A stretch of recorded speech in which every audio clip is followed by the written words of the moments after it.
sampai situ ya cuma saya yang tahu kenapa saya beli. Kenapa saya beli kayak gitu. Terus atau misalnya saya mau ngasih hadiah ke orang tua saya kasih dia saham, saya beli 5.000 lot. Alasan belinya saya tahu. Cuman ini jadi kompleks karena ada wartawan, misalnya ada wartawan nanya ke ini, nanya ke analis, ke komentator saham. Misalnya misalnya ke TV. Di TV orang nanya, reporternya nanya, menurut Bapak, misalnya saya pernah masuk TV kan, saya pernah ditanya kurang lebih kayak gitu. Menurut Bapak, kenapa ya? Apa yang menyebabkan kenaikan harga Mior hari ini? Ditanya depan TV live, mampus kan? Mati aja gitu. Padahal yang menyebabkan kenaikan adalah misalnya ada seorang investor mau beliin saham Mior buat bapaknya. Kayak gitu. Cuma ditanya live. Jadi orang kalau nggak tahu, seorang analis kalau nggak tahu dia harus ngecap, harus ngarang. Saya juga kayak gitu kalau di TV, harus ngarang. Jadi kalau malam ini saya ditanya, kenapa Pak Arga kira-kira harga Mior naik kenapa? Saya nggak tahu. Yang beli 5.000 lot itu alasannya apa saya nggak tahu kan. Yang saya tahu harganya cuma 2.300. Maka mulailah saya mengarang indah. Mengarang indah, sebagai komentator saham saya harus terlatih mengarang indah. Saya bisa bilang mungkin ini optimisme market karena vaksin corona sepertinya sudah dekat. Atau mungkin ini optimisme karena di masa COVID-19 ini penjualan produk Mayora diprediksi akan stabil, sementara yang lain banyak emiten mayoritas penjualannya bakal turun. Atau ini apalah gitu, ngecap aja gitu. Atau karena mungkin sentimen penurunan suku bunga yang rencananya akan dilakukan bursa saham Bank Indonesia bulan depan atau minggu depan. Itulah alasan-alasannya. Wartawannya ngarang, komentator sahamnya ngarang, saya pun ngarang kalau ditanya gitu. Karena kalau saya bilang, waduh nggak tahu naiknya kenapa, bukan gue yang naikin. Kalau saya ngomong gitu nggak diundang lagi saya ke TV. Jadi harus sok tahu, walaupun nggak tahu kayak gitu. Karena naikin harga tinggal dipasang bid 5.000 lot. Kalau saya belinya 10.000 lot, maksimum harga 2.800, langsung auto reject. Ini maksimum price 2.820, sorry. Maksimum 2.820. Sebentar, saya di ini mana tadi? Misalnya kalau saya belinya 2.820, jadi saya belinya 10.000, maksimum 2.820. Hari itu juga harga Mior bakal terbang 25%. Kenapa? Ternyata gitu, misalnya Anda yang jadi komentator saham, saya beliin buat orang tua saya beli Mior sebanyak saya beli Mior sebanyak 15.000 lot, maksimumnya harga 2.820. Artinya apa? Semua orang yang jual, saya beli semua dalam 1 detik. Sampai harganya naik 2.820. Saya yang beli buat dikasih ke orang tua saya beli semua di 2.820 buat dikasih orang tua saya. Itu alasan kenaikan Mior. Kenapa? Kalau tahu karena Pak Arga mau beliin saham buat orang tuanya. Itu alasannya yang sebenarnya. Cuma kan Anda nggak tahu. Anda di TV ditanya, kenapa ya saham Mior bisa auto reject? Sebagai komentator saham dia mikir keras, ini kenapa? Ya gue juga nggak tahu gitu. Cuma kan nggak boleh ngomong nggak tahu kan. Jadi ngecap lah mikir. Kalau auto reject bilang, waduh mungkin ada rumor akuisisi, mau diakuisisi sama Unilever atau apa. Jadi bisa dibuat di tengah jalan, rumor apa, atau optimisme apa, atau mungkin karena corporate action apa, dan lain-lain. Benar, bisa. Sedikit kemungkinan bisa benar. Kalau dia tebakannya benar ya bisa aja benar. Lebih seringnya salah. Tapi yang ngomong pun nggak tahu itu benar atau salah. Karena intinya cuma dihubung-hubungkan sama kondisi perusahaan, sektor real, dan lain-lain. Dia tinggal nyari di berita positif apa nih yang ada, kayak gitu. Begitu juga dengan nurunin harga saham. Kalau saya punya saham Mior 5.000 lot, saya mutusin saya mau jual 5.000 lot di harga 2.200. Jadi ini kan antrian-antrian yang beli. Ini orang beli, ini orang yang pengen beli Mior. Saya jual 5.000 lot di harga 2.200, otomatis yang jual 2250, yang beli di 2250 akan beli dari saya.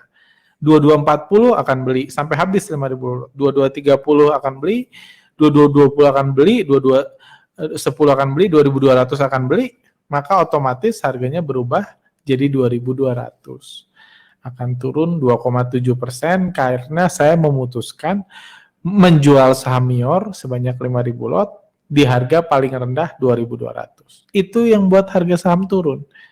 Bukan yang lain, bukan garis yang Anda tarik, bukan golden cross, bukan dead cross, bukan karena breakout, bukan. Nanti kalau udah turun baru technical bilang, wah ini jadi bearish. Kalau naik, wah ini jadi bullish. Setelah naik, setelah auto reject baru dibilang jadi bullish. Seperti itu. Yang naikin, kalau saya mau jual 10.000 lot sampai 2110, maka otomatis kemarin kalau saya punya 10.000 lot, Mior akan turun sampai 2110. Turun 6,6%. Inilah nasib Mior. Kalau kemarin auto reject, bakal ada komentator saham yang akan kebagian ditanya, ini kenapa ya turun? Bisa ditanya sama reporter atau ditanya sama ini kan, sama sama investor. Karena investor juga dicekokin kalau naik atau kalau turun harus ada apa-apanya. Harus ada apa-apanya kayak gitu. Kalau nggak tahu apa-apanya ya dikarang aja. Dikarang aja kayak gitu. Turun ya dikarang misalnya karena apa gitu. Karena wah ini mungkin ada kemungkinan ada masalah di direksinya lah, kemungkinan ada itu. Padahal ada masalah di direksi juga. Kalau nggak ada yang guyur 10.000 lot, harga nggak turun. Kalau labanya hancur juga nggak masalah. Kalau nggak ada yang guyur 10.000 lot, harga nggak turun. Jadi itulah mekanisme pembentukan harga. Misalnya ini kinerja, ini keluar berita nih. Kinerja kuartal pertama 2020 laba Mayora melonjak hampir 100%. Labanya naik tinggi. Itulah beritanya keluar. Oke, kalau labanya naik tinggi, kira-kira apa yang terjadi di sahamnya? Apa yang terjadi di sahamnya? Ya nggak ada. Ketika berita ini keluar, nggak terjadi apa-apa di sahamnya. Ini terjadi ketika ada yang mutusin beli. Kalau ada yang mutusin beli, 5.000 lot di harga 1150, harganya naik, maka dibilang sama komentator saham, kenaikan harga disebabkan karena kenaikan laba Mayora yang melonjak sampai 100%. Kalau pas keluar berita laba Mayora naik 100%, ada yang mutusin malah ngebanting, jualan 10.000 lot sampai auto reject bawah, beritanya ini laba Mayora Indah melonjak 100%, tapi harganya jatuh. Maka akan dikatakan di tengah berita ini kekhawatiran nanti kuartal 2 labanya akan melemah atau apapun lah. Atau kekhawatiran second wave COVID-19 di Amerika, makanya Miornya harganya turun ketika walaupun laba Mayora naik sampai 100%. Jadi intinya itulah hubungan antara kinerja perusahaan dan harga saham. Hubungannya dihubung-hubungkan. Kayak gitu, dihubung-hubungkan aja. Bukan ini. Tapi ada dua hal yang membuat kondisi real yang bisa mempengaruhi harga saham. Pertama, seperti dibilang tadi, kalau bagi dividen. Kalau bagi dividen, laba Mayora itu misalnya laba Mayoranya membagikan dividen Rp100, maka seluruh pemegang saham akan kebagian Rp100. Itu hubungan pertama. Hubungan pertama yang terjadi, jadi hubungan antara apa yang terjadi di perusahaan dan harga saham itu cuma di dua kondisi. Pertama bagi dividen, di mana pemegang saham dapat uang, atau kalau perusahaannya bangkrut. Kalau perusahaannya bangkrut, BEI nggak mau menjual saham perusahaan yang sudah tutup. Jadi otomatis saham mayor akan hilang. Itulah hubungan antara kinerja perusahaan dan harga saham yang realnya. Sisanya cuman diada-adain. Apa mungkin kalau misalnya laba 100% orang jadi pengen beli? Mungkin. Tapi jangan lupa ketika orang pengen beli harus ada juga yang pengen jual. Karena nggak bisa cuma beli saham doang, nggak ada yang pengen jual kan. Jadi ada kemungkinan naik ketika berita ini ada kemungkinan pas ini orang malah pengen jualan 10.000 lot jadi ARB ketika laba melonjak 100%. Jadi itu kebebasan yang punya duit.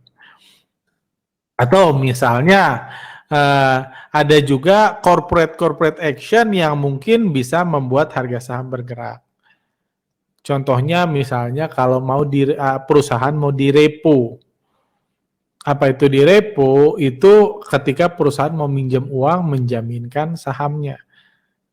Perusahaan mau minjem uang menjaminkan sahamnya berupa repo. Jadi Anda biasanya saya pernah ditawarin repo. Misalnya repo saham Mior misalnya repo saham Mior itu Mior minjam 1 miliar ke saya. Miornya minjam 1 miliar, saya dikasih jaminan. Jaminannya adalah saham Mior minjam 1 miliar dapat bunganya misalnya 15% setahun. Oke, saya minjam, saya butuh jaminan dong. Jaminannya apa? Jaminannya saham Mior. Senilai biasanya 2 miliar. Jadi Mior ngasih jaminan 2 miliar ke saya. Mior ngasih jaminan 2 miliar berupa saham, sahamnya nggak boleh dijual sebelum jatuh tempo. Sahamnya nggak boleh dijual sebelum jatuh tempo. Jadi gimana? Sahamnya nggak boleh dijual sebelum jatuh tempo. Jadi saya minjemin uang 1M, saya dapat bunga 150 juta. Saya dapat bunga 150 juta, cuman saya dapat jaminan apa? Dapat jaminan saham Mior. Saham Mior dapat jaminan senilai 2 miliar yang nggak boleh dijual sebelum jatuh tempo. Nanti kalau pas jatuh tempo, kalau pokoknya dikembalikan ke saya, 1 miliar, pokoknya dikembalikan ke saya, bunganya saya dapat, saham saya dibalikin lagi ke Mior, senilai 2 miliar. Tapi kalau perusahaan nggak sanggup bayar, sahamnya buat saya yang 2 miliar itu. Cuman biasanya kalau perusahaan nggak sanggup bayar, harga sahamnya langsung hilang. Karena semua orang pengen jualan, nggak ada yang pengen beli. Langsung terjun bebas kalau nggak sanggup bayar. Jadi saham bisa dijadikan aset untuk jaminan. Saham bisa dijadikan aset untuk jaminan kita. Kayak gitu. Jadi kalau mau dijadikan aset buat jaminan minjem duit, ya sama kayak orang minjem duit di bank, asetnya digelembungkan. Cara ngegelembungkannya gimana ya, naikin aja harga sahamnya. Dikerek naik. Kayak tadi kan caranya dibuat auto reject, dia beli sendiri saham dia biar terbang, nanti di atas dijadiin jaminan. Itu alasan lain. Jadi karena kebutuhan minjem uang, dicarikanlah minjem uang dan saham jadi jaminan daripada dijaminin di 2.200, mending di 5.000. Mending di 5.000 biar sahamnya yang dipinjemin dikit, ya dananya dapat banyak kayak gitu. Atau perusahaan mau right issue. Dia mau nyari duit dari publik. Right issue, sebelum right issue harganya dikerek dulu. Terus diguyur biar retail pada punya, nanti retail yang sudah beli sahamnya terpaksa nebus right issue-nya biar nggak terdilusi. Jadi seringkali ada juga perusahaan-perusahaan yang strategi bisnisnya itu mencari duit dari investor retail. Walaupun ya tentunya nggak akan pernah diakui, cuma kalau saya pelajari banyak kejadian kayak gitu. Sebelum right issue dikerek dulu biar orang beli dulu, jadi wajib nyetor kayak gitu. Dan banyak lagi.